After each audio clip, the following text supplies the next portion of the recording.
So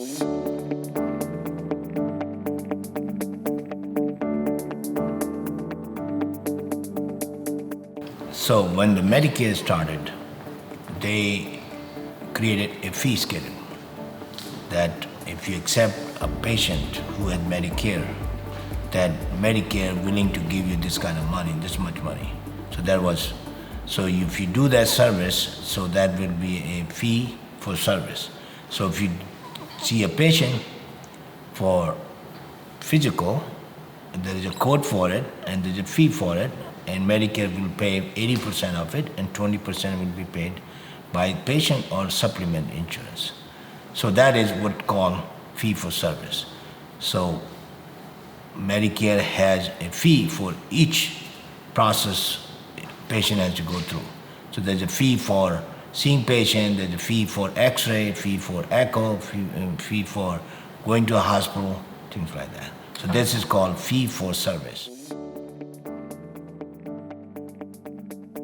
Well, that is been created by certain people who thought certain Medicare beneficiaries are very sick and the costs of those patients are very high, because once you are Medicare for fee service, patient can go to the hospital again and again and again, and Medicare will pay them for each service physician or hospital provide. Okay.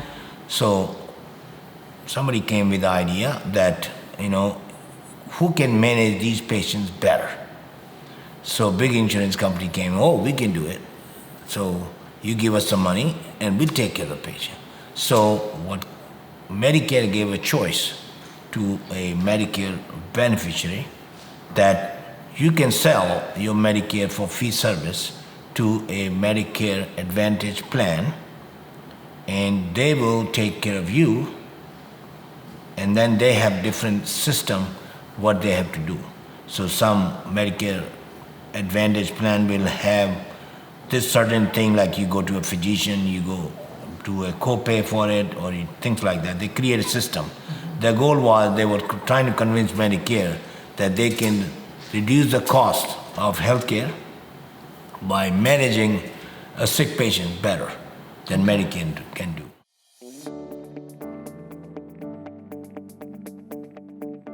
Medicare Advantage now has become Medicare Advantage for the insurance plan, not for the patient. So what happened is Medicare Advantage Plan was started a long time ago, and then they realized, insurance company realized that they are losing money on those sick patients.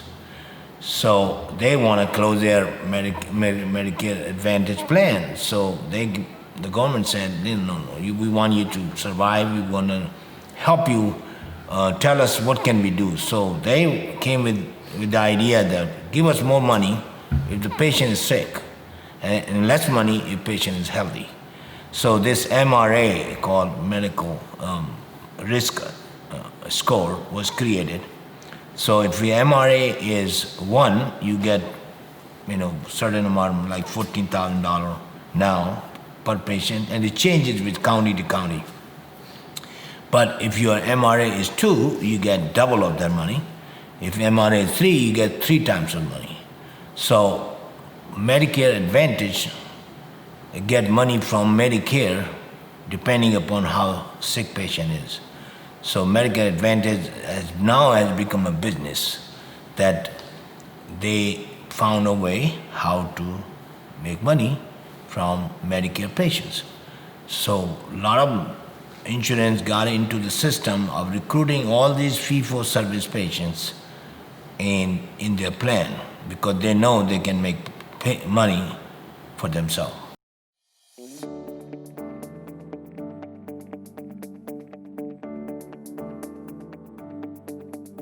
Medicare Advantage plan has their rules and regulations. You can go to certain doctor, you can go to the certain hospital, you can have certain medication. So they ration the medical care. And patient, basically when they sign up, they don't know about it. So they, because of that, they make certain amount of money, and they distribute that money at stages. So if you sign up a patient from fee-for-service to Medicare Advantage, the person who signed it, that's the agent. He's supposed to give you all the information, but he sells a Medicare Advantage plan to you, so he makes about $250 to $500. And during this October or November, December, certain people can make $250,000 by signing these patients. Sure. So then they send a nurse to the patient's house to figure out how sick the patient is. The more they find the problem with the patient, the more sicker the patient is, the MRI score goes up. So that nurse makes some money. And then they make a deal with the doctors. So whoever makes cost money, like they go to primary care physician and say, listen, we give you $60 per patient per month. Whether the patient come to you or not, you'll make money. So then they tell the patient, you need to go to see that doctor, nobody else. So that's the way. And the specialists in the hospital, they restrict everything like that. They also restrict the medications, that you can take this medicine, will pay you, and you don't have to pay anything. But if you go to another medicine, then we're not going to pay you. Or copay will be tremendously. So patient don't know about it, and then they get to know later on down the road once they use that Medicare Advantage insurance plan in their care. So they also categorize the physicians. If physician spend more money on the patients, that physician is not very good. A physician who spend less money, those are the physicians they want to go and get into a plan. So in a way that, then government find out, then they say, okay, we're gonna rate you 5-star to 1-star. So the 5-star MA plan is that patient is happy, the quality score, like they're getting all preventive cares and better, so they score that. So that's a 5-star, which is very rare. But if you're 5-star MA plan, then the patient can switch anytime to this 5-star. And then depending upon quality score, patient happiness, it could be 3-star, 4-star. Most of the plan is you see around is about 4-star. And depending upon your star rating, then government, Medicare give you extra money. So it's all depend upon physicians. Some physicians want to have freedom, and they don't want restriction, like the Advantage plan give it to them. And some physicians say, I accept the restriction. So they get per patient, per month, money, fixed money. So they sign up like 100 patients, so they get like $100 per patient per month, so they know the money coming, whether patient comes or doesn't come, or they do or not come, do procedures. So basically for all primary care procedures, they get this money. Right.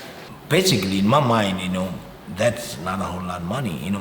Currently the primary care physician can make significant amount of money by doing just what Medicare wants them to do, like do annual wellness visit, do the chronic care management, do the remote patient monitoring, do counseling, and see the patient more often. If you do just that, no procedures, no operation, no extra tests, and no waste, if you do that, you can make up to $300 per patient per month.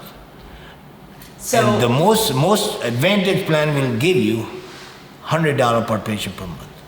So it sounds like then, if you don't want to, I don't want to say work hard, but if you want to just accept the money and, not really have to do as much for your patient, it sounds like the Advantage plan is the way to go for you. You have more freedom and you can actually do more and better by your patient if you were fee-for-service. That's totally correct. See, it's the way to look at it, the Advantage plan has a marketing machine. Mm-hmm. Insurance companies. Yes. Yes. So when they're selling it, they're going to make money. Sure. But fee-for-service has no marketing machine. Right. So the patient as well as the physician don't know what you lose when you go from fee-for-service to the Medicare Advantage plan. They don't know that. So the real thing is that you lose freedom. So you're sharing your freedom. A physician lose freedom, and the patient lose freedom for when they move from fee-for-service to Medicare Advantage Plan. And unless you enroll with the Medicare Advantage Plan, for me, like if I was a patient and I decided that I was going to enroll in the Medicare Advantage Plan, I may not be able to keep my doctor. Or if I have multiple doctors, I may not be able to keep any or all of them by signing up for this service unless my doctor has also determined they want to be a Medicare Advantage physician. So I will lose my own doctors. Sure, that means when they sign up, they're supposed to tell you that which doctor are in the plan. And if you go outside that panel, it will cost you more money, or Medicare Advantage Plan will not pay you anything at all. So that's come from your own pocket. So they're supposed to tell you, the panel, they're supposed to tell you what is gonna happen if you stay in the plan or you go outside the plan. But a lot of time, that information get lost while selling the product. Medicare Advantage Plan, when they sell it, some people don't have enough money to buy a supplement. The best deal currently in the United States is if you are 65 or older, you have Part B coverage, Part A coverage, and have a supplement insurance, Medigap type thing insurance, and then you have Part D. If you have all that, then basically the cost of care is all covered. Now, some people don't want to pay 20% what Medicare doesn't cover, or they don't have supplement insurance, and they don't have drug plan. Right. So the cost of that is significant for certain people. So if you don't make that kind of money, don't have that earnings, so one of the way to cover all that cost is to go to Medicare Advantage Plan, which cover your drugs, which cover your copay, and which cover your 20%. So that is the main reason when people buy the Medicare Advantage Plan. That makes sense. So but in turn, it's okay as long as they're healthy. Yes. When they get sick, Yes. then they realize what they trading of freedom for restriction. Sure. No, that makes total sense.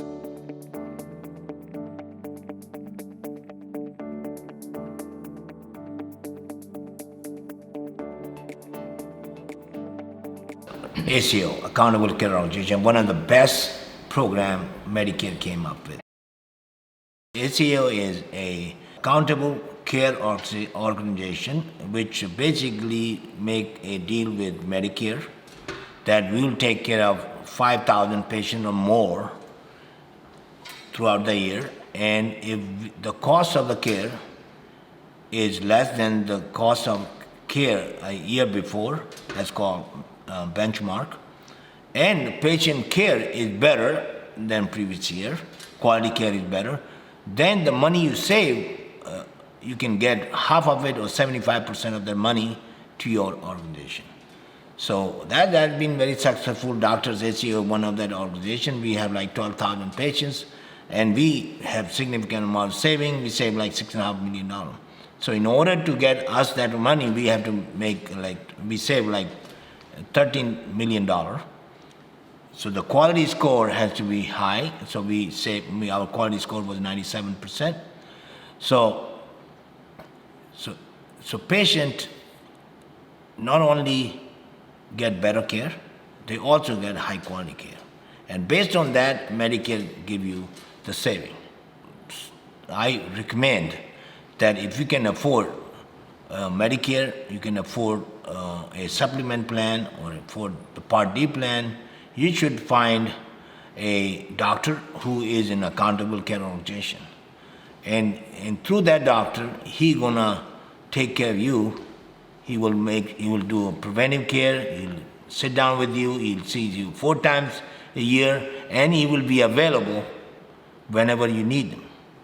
And if you're not happy with him, you can tell Medicare about that. Medicare asks you that, how was your doctor? How long did you wait in the waiting room? Was he available off hour? Things like that.